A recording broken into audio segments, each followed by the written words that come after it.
15 yil deganda shunaqa ravon, yaxshi nafas olyapman. Bizgacha bu bemorimiz 3 marta polip oldirganlar, lekin natijasi yaxshi bo'lmagan. Allergiya juda kuchli.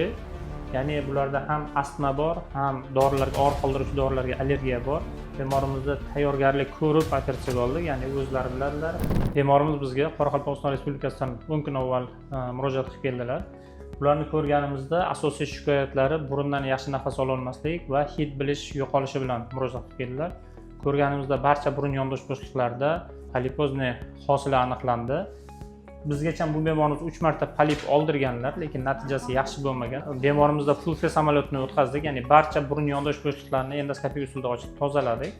Demak, mana yuqori jag' bo'shlig'i, asosiy bo'shliqlari, hop, nabisi, peshonalari.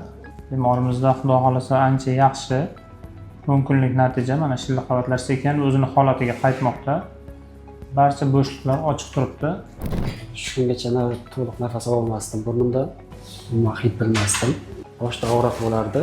Xudoga shukr, hozir yaxshiman. 15 yil deganda shunaqa ravon, yaxshi nafas olyapman. Katta rahmat sizga. Bemorimizda allergiya juda kuchli. Ya'ni bularda ham astma bor, ham dorilarga, og'riq qoldiruvchi dorilarga allergiya bor. Allergolog o'rtoqlarimizga ham katta minnatdorchilik bildiramiz, chunki ular bilan birgalikda ishlab, dorilarni hammasini, hattoki narkoz dorilarini ham sinama qo'ydirib, hammasi yaxshi bo'lgandan keyin operatsiyaga oldik. Mana Xudoga shukr, operatsiyalar yaxshi o'tdi.